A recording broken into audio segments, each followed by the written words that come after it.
Right, let's get into game 2 between Demiax and Tiny. It is Disco Bloodbath, and here we've got Demiax again playing Zerg in the left hand side of the map, and Tiny again playing Protoss in the right. I think I have figured out, hold on, look at it, how to get the scores. Oh no, I thought I had, there we go.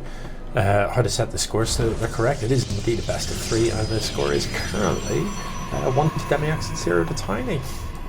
Okay, so in the last game we saw naught but cheese from our Zerg player, and again Demiax is moving out with the drone here, and you know, in general that is suspicious play, isn't it?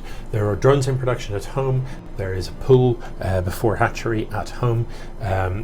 Meanwhile, our Protoss player has got a gateway building, no sign of gas just yet, and is just working on probes. Extractor comes down for the Zerg before hatchery. So yeah, this does look suspiciously like it's going to be cheese again. The worker for Tiny comes in, has a look around, sees how close this pool is to finishing up, and that's instantly, that's just alarm bells. You're just thinking, all right, I think we all know what's going to happen here. That's a very early pull, and there's no hatchery, so there's about to be lings. So did Tiny see the worker come in? I mean, it had to come past this stuff, so it would have shown up in the minimap, but it depends on how much attention you're paying. So far, Tiny is unaware of this hatchery building. If this finishes up, this can be a real headache to deal with. So the forge is coming in, and I like that. That's not bad. But you know, if Tiny is here thinking all he's got to do is defend this front ramp and hold the wall, he could be in for a rough ride here, because lings are going to come flooding out of this hatchery as well. Now, the worker comes back home. I think the workers passed each other on the map as well, so you know, Tiny should have a good idea that there's something coming, that there was a work. You know, if you see a worker pass you on the map and it doesn't come into your base and look around, where did that worker go? What is it up to? So how's this going to pan out? This Zealot, you know, this is standard form for Protoss. You build a wall leaving a small gap, you put a Zealot or an Adept in it, and you put it on hold position. The hold position is really important. Unless you are an absolute boss at staring at the minimap and stuff, best leave the Zealot parked there, because you know, if you look away for a second, these lings could run straight past it into your mineral line, and that is a world of bad. You see, the Zealot has indeed moved out of position, and now it's fully surrounded. While the Zealot's in the gap, cannot get surrounded, and the lings can't get in. You move the Zealot out of the gap, and it's all bad. So this Zealot is doing well. Zealots tread well against lings, but you know, once they're surrounded, it's problematic. A shield battery would have been a good thing to have down here, just to give those Zealots, just, you know, they become incredibly tough. If you're unfamiliar with shield batteries, they basically recharge the shields on any Protoss units within a reasonable radius. This cannon finishing up is going to help a lot. It's going to have pop shots at any sort of lings that try and run in past here. But this queen in the back is going to be all sorts of trouble. Demiax just building lings at present. And you know, if I'm in this position, I don't mind building a worker or two. I'd also like to see another queen being built, because queens do not cost you larvae. But yeah, I'd get a worker out so that you can drop those spine crawlers. That's a really useful way to play this. And maybe there is no queen building, is it? Once ling speed finishes up here, this could be problematic, but there is a timing to be hit.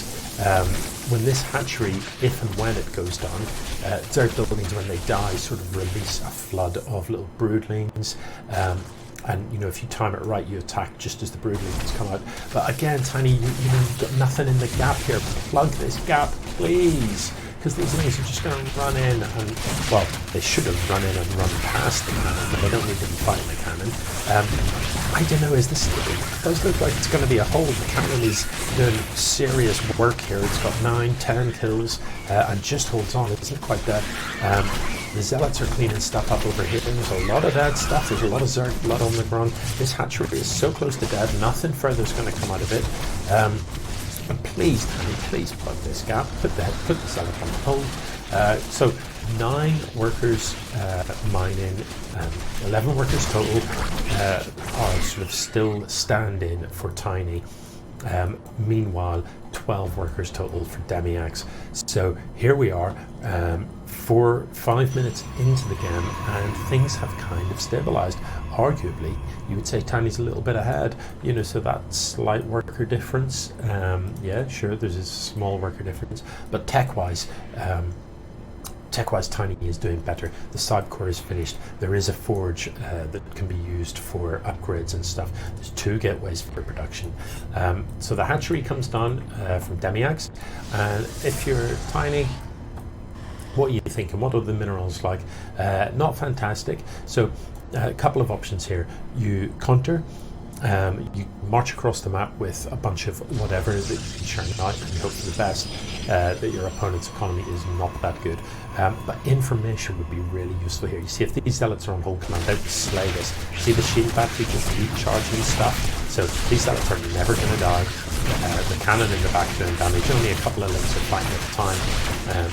And you know, that's why you want to hold this ramp. You want to force the links to only have 1 or 2 at the front actually doing any damage, while your zealots just go slaying. You know, Zealot there with 12 kills. It's doing very nicely indeed. For me, you know, the Twilight isn't a bad choice. I, from here, would be really inclined to go something unpleasant.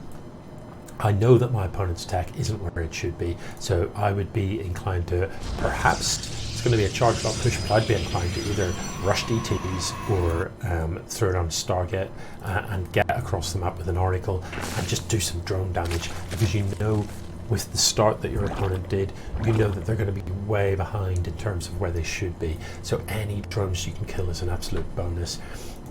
Roach Warren and Lair, I'm a little bit, I don't know about that. I mean, the Lair, you know, investing money into the Lair when really you need to be droning and you need to be making sure you're solid against a counter. I don't know. I'm not sure what Demiax has in mind. Key thing here is going to be information. So what I would want to have as the Zerg is rather than these lings at the top of my ramp, I'd want lings on patrol paths just outside here, so that if the Protoss army moves out, I know that it's coming, and I've got enough time to throw down a couple of spine crawlers, so that when it turns up, it gets a warm reception. Tiny then throwing down the expand. You know, this isn't a bad call. You've got enough units down here to defend against a reasonably significant number of lings running in to try and deny this. So it's a good time to go expand. I'd like to see the pylons come down at the front and some shield battery action to make sure that is a solid ramp. With the robo down here and charge finishing up,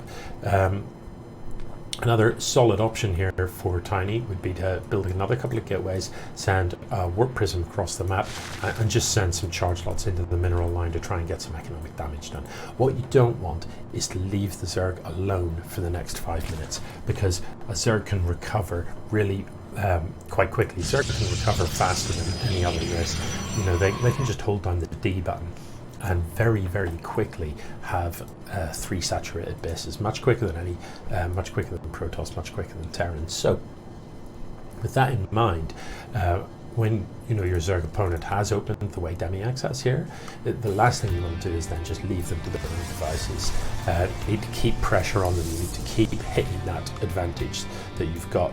You know, both of the economies took a hit, but you were slightly ahead in terms of your tech.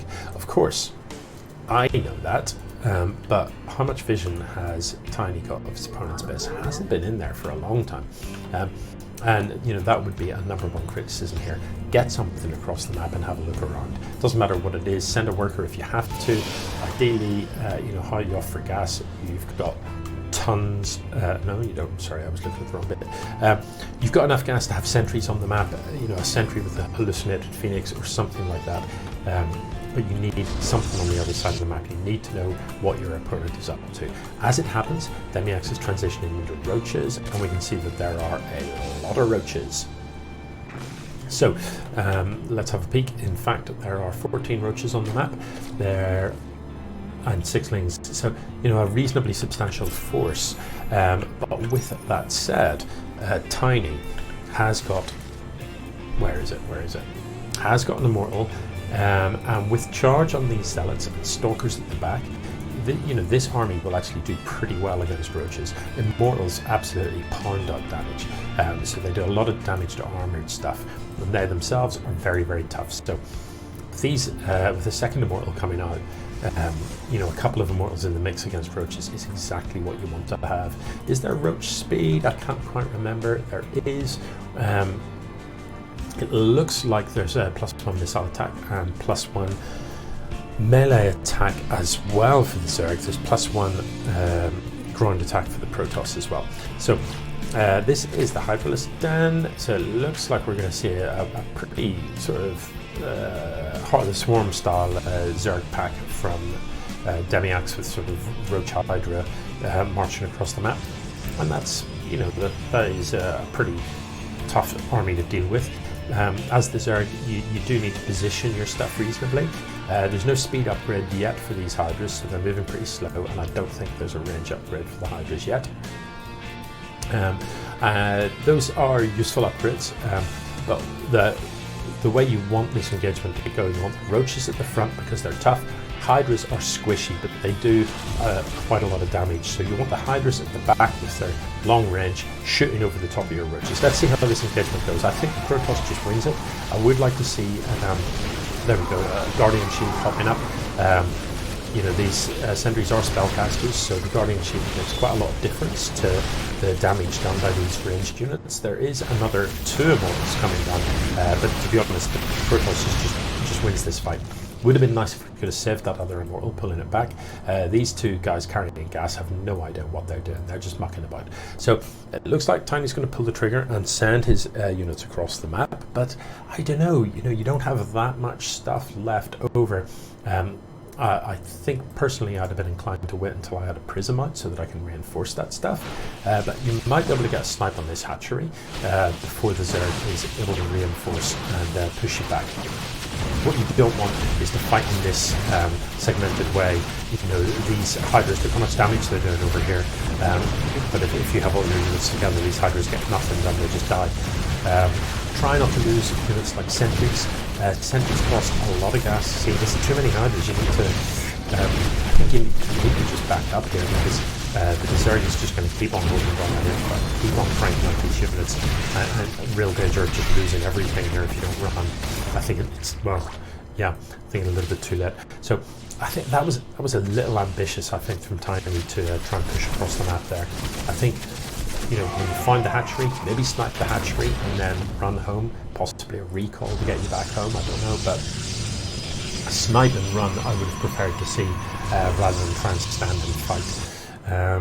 Yeah, so let's have a look at things, see where we're at. Pretty even on income with Demiax with this like gas advantage. In terms of unit skill, you know, that's a lot of units, but that can be deceptive because a lot of those were Zerglings. Bear in mind, you get 2 Zerglings for sort of 1 supply.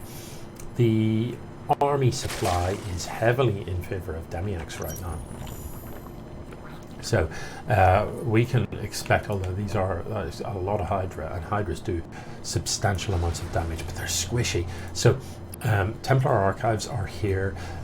Storm can do a lot to Hydras. Hydras are light units, so if you can get out some Templars, drop a few Storms on them, you'll be doing well. But look, here we are at the 13-minute mark, and both of these players are still only on 2 bases.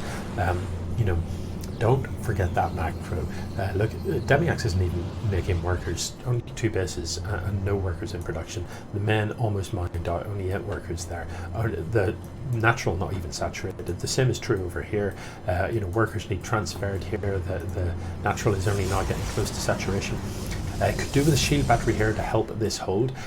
Where you want to fight this on your ramp. You don't want to be fighting it down here where you fought last time. So sentries could help a lot here because you can get down those force fields and split this army up.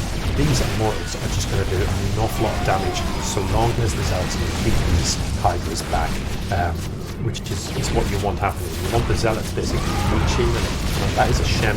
A good decision by Demiax to snipe down the pylon and deny that working.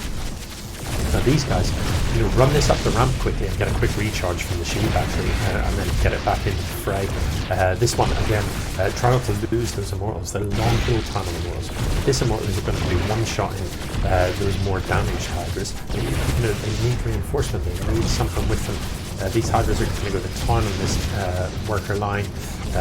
Finally, the Warping Zealots comes in, and these charge lots will crunch through these light Hydras pretty well once they get on top of them.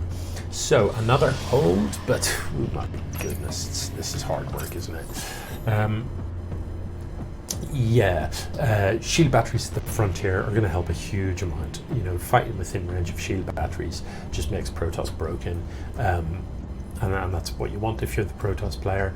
But you know, both of these players, they need to expand. They need to get an economy up and going, because both of them are essentially hobbling by. Like, only 6 workers mining here. We've got a 4-worker oversaturate here. So, you know, get these workers transferred, get another base up and going. You've got some money in the bank. Get these things happening. The Templar, I like. I don't know if Storm has been researched, has it? No, not as yet. So, you know, if you know your opponent is going to be going Hydra, Storm is great. I'd love, you know, you've had this robo for a long time. I'd love to see an observer. I'd absolutely love to. Look, there's no detection over on the other side of the map whatsoever. You could park an observer here all day long and it would know exactly what's up. Hive is mutating for the Zerg, and that Hive is going to allow these level 3 upgrades, but will also allow access to things like Ultras. Now obviously Demiax has been going Roach Hydra, so it'll be missile attacks that is upgraded, so Ultras seems like an unlikely transition. So I'm not sure what the Hive is for at present. Maybe it is just for those level 3 upgrades. Yeah, no gas being mined there. Still not saturated on the natural. Come on, guys. You know, this is supposed to be the Veterans League. This is supposed to be a fine example of how to play the game. So upgrades being researched in Protoss land. You know, we've got a fair amount of charge slots. Still warping in charge slots. The Archons are good units, but you know, I'd love to see Storm, in particular against Hydras. Storm is so good against Hydras. These are light units, you know, so a couple of Storms on this just changes the engagement so much. This worker hopefully coming down to drop and expand here, because it is about time. We had a third, you know, we're 17 minutes in. Like, frequently you're dropping your third base at what, about the 7-minute mark, not the 17-minute mark. But anyway, the Robotics Bay is a good choice as well. That will enable Colossus from the Robo here, and Colossus do very well against Hydras. Again, anything with splash. You know, when you're fighting light units, splash damage, it wins. When you're fighting armored units, splash damage isn't as effective, because you know, the splash amounts tend to just be deflected by the armor. So what you want is punchy units. So if you're fighting against armor, you're looking for things like Immortals. You're looking for things that do, you know, large amounts of damage in single punches. When you're fighting against light units, you want stuff that is doing splash. When you're fighting against both, obviously, you want both. So you want some Immortals to be punching through those roaches. You want things like Storm, and you want things like Colossus to do a big amount of damage to those Hydras. Archons do splash in a straight line, but they're quite short-range units. So it's hard to get the Archons on top of the Hydras, assuming the Zerg army is reasonably well positioned with the roaches out the front. Yes, and also since you've got such a charge lot heavy army, even harder still, because your own charge lots will be in the way of the Archons and stuff. It looks like we're going to see another engagement here. There's still no shield batteries at the front. I'd have loved to have seen, you know, pylon and shield battery here as well, so we can help defend this. Let's have a quick look at the army supplies. So heavily in favour of Demiax. The upgrades are good. It's hard to see how going to keep this alive. I mean, this is where Storms would be just so good here. 2 Storms on that, and this entire engagement just shifts completely in favour of the Protoss. But as it is, I think there's just too much of the Zerg. The Zerg is just going to overrun this position, and I don't think there's anything Tiny can do to hold. Yeah, so, you know, there's the GG. But that game could have went the other way. You know, it was a good hold at the start, and maybe with a little bit more information, maybe without the overextend, and definitely with some splash damage, Tiny certainly could have come back into that game and dominated. But it looks like Demiax goes 2 up. GG.